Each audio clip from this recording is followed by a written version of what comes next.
Bonjour à tous, aujourd'hui on va parler du bonhomme de neige, d'une vieille figure antisémite, jusqu'au bonhomme de neige japonais, du nom qu'on lui donne Hentai et d'un lapin lunaire bouddhiste complètement givré. Le bonhomme de neige a une histoire, mais c'est une histoire qui est impossible à faire à l'aide de l'archéologie. Un bonhomme de neige qui fond ne laisse pas de traces. On est donc bien obligé de s'appuyer sur les récits et les images, et même si on se doute bien que ça doit faire des milliers d'années que les enfants modèlent des formes humaines et animales en neige, la plus ancienne image qu'on connaît vient d'un livre religieux du XIVe siècle. Le dessinateur et chercheur Bob Eckstein a découvert un recueil liturgique chrétien, un livre d'heures qu'on peut consulter à La Hague aux Pays-Bas et dans lequel on peut voir un bonhomme de neige. Eckstein, après consultation des meilleurs spécialistes de cette période historique, est parvenu à la conclusion que cette image représentait la caricature d'un juif qu'on était en train de faire fondre à l'aide d'un brasero, en gros un supplice. La première image attestée du bonhomme de neige est donc une représentation de haine, une image antisémite qui est bien loin de la représentation qu'on se fait aujourd'hui de ce symbole hivernal. Au cours des 2 derniers millénaires, le monde chrétien a produit quantité d'images antisémites, et il n'est pas étonnant que le bonhomme de neige, aujourd'hui associé à l'enfance et au jeu, ait aussi servi de support à des idées de rejet et de violence. En 1511, durant un hiver particulièrement rude, la population affamée et frigorifiée de Bruxelles fut invitée à participer à un drôle de concours, un festival de bonhommes de neige qui dérapa rapidement. On n'a aucune image de ce festival, évidemment, mais on sait que parmi les 110 représentations satiriques des bonhommes de neige, la moitié étaient mis en scène dans des postures pornographiques. Et ils sont vite devenus des objets de protestation face aux dirigeants de la maison des Habsbourg et de l'absence de Charles V. Lors de ce festival qu'on appellera désormais le miracle de 1511, les bonhommes de neige construits par les classes dirigeantes furent détruits par le peuple et le printemps finit par revenir et faire disparaître les traces de cet étrange festival qui, encore une fois, servit d'expression de rejet. Quelques années avant cet événement, un texte atteste qu'en 1494, le prince Piero de Médicis a commissionné Michel-Ange pour réaliser une statue de neige qu'un critique de l'époque a qualifiée de incroyablement belle. Il y a peu de chances que son bonhomme de neige ressemblait à cette image créée ici par l'intelligence artificielle, mais plutôt à celle-là, tout aussi artificiellement intelligente. Il faut ensuite attendre 1846 pour que la photographe Mary Milwin fasse le premier cliché d'un bonhomme de neige conforme à ceux qu'on connaît aujourd'hui, en tout cas conforme à ce qu'on connaît au Royaume-Uni et en France. Une grosse boule de neige pour le corps et une plus petite pour la tête. Parce que ce n'est pas un modèle universel. En Amérique du Nord, on a plutôt tendance à le faire avec 3 boules, comme c'est aussi le cas en Allemagne, en Europe de l'Est ou en Scandinavie. Il serait intéressant de voir si l'influence du soft power américain va finir par imposer ce modèle de bonhomme de neige à 3 boules, notamment au Japon, où le bonhomme de neige est appelé Yuki Daruma, et là-bas, comme en Corée ou chez nous, il est fait de 2 boules. Le mot Yuki Daruma est constitué de 2 mots différents, du mot Yuki qui signifie neige, et de Daruma qui est le nom d'un moine bouddhiste.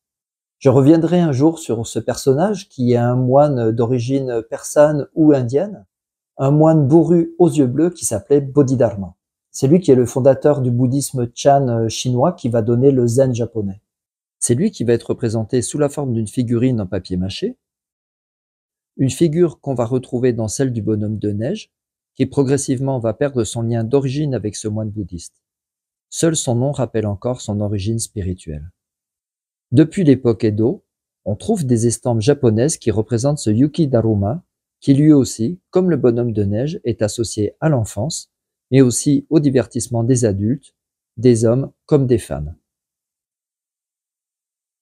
Le Yuki Daruma contemporain a évolué, certainement influencé par les bonhommes de neige occidentaux, mais il a gardé sa forme d'origine et la plupart du temps a gardé l'absence de bras.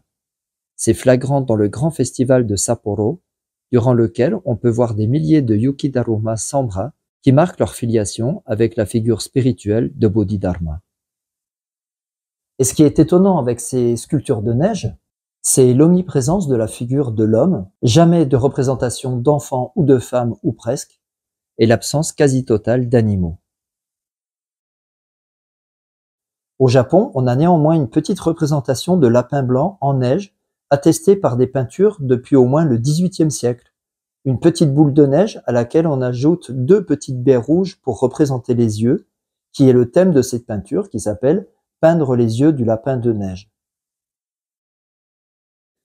Et c'est une tradition toujours vivante au Japon, où on continue de modeler ces Yuki Usagi, ces lapins de neige, pour les placer l'hiver à l'entrée des habitations.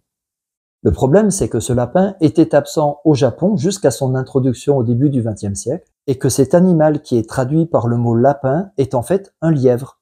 Il fait certainement référence à une légende bouddhiste, une Jataka, une des histoires qui racontent les vies antérieures du Bouddha. Dans la Chacha Jataka, le futur Bouddha s'incarne sur la forme d'un lièvre qui est mis à l'épreuve par le dieu Indra lui-même apparaissant sous la forme d'un brahman. Indra vient tester la générosité et le don de soi de quelques animaux présents, dont un chacal, une loutre qui est parfois un oiseau, un singe et ce lièvre. Le brahman leur demande de donner une part de leur nourriture pour une cérémonie. Le chacal donne un peu de viande, la loutre un peu de poisson, le singe donne quelques fruits, mais le lièvre qui ne peut offrir que de l'herbe décide de faire don de son corps en se jetant dans le feu sacrificiel. Indra, reprenant alors sa forme divine, l'en empêche, lui disant que son intention de faire sacrifice de son corps suffisait à prouver sa générosité et sa vertu. Et en récompense, Indra orne la lune de la silhouette du lièvre.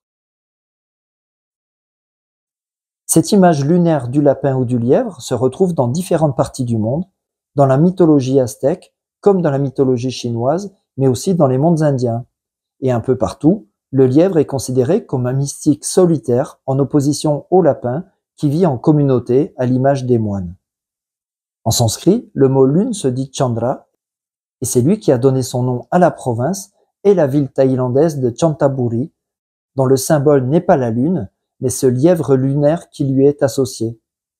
On le trouve sur les panneaux des rues ou dans les malls, et on leur trouverait presque un air de bonhomme de neige.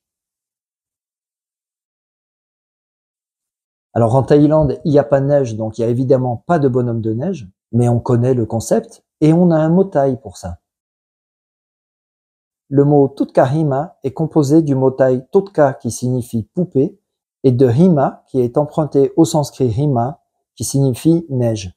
C'est ce mot Hima qu'on retrouve dans Himalaya qui signifie littéralement demeure des neiges et dont le thaï a tiré le mot Himapan, la forêt mythologique Himavanta, peuplée d'êtres fantastiques dont font partie les Naripones dont j'ai parlé ici, mais c'est une autre histoire. Bref, tout ça pour dire que le lièvre blanc a une statue de neige au Japon et que sa symbolique est forte en Asie, mais qu'avec le Yuki-Daruma, il est un des seuls êtres de neige qui a un sens spirituel ou mythologique. Le bonhomme de neige occidental, lui, n'est plus qu'une tradition associée à l'enfance, à l'hiver, mais de plus en plus à Noël. Voilà, je vous invite à observer autour de vous si les bonhommes de neige que vous voyez sont constitués de 2 boules ou de 3 boules. Vous pouvez poster vos photos sur mon groupe Facebook qui s'appelle Décryptage des cultures asiatiques. Et je vous invite à commenter cette vidéo, à la partager, à vous abonner à ma chaîne. Et on se retrouve très bientôt pour un tout autre sujet. Bye bye.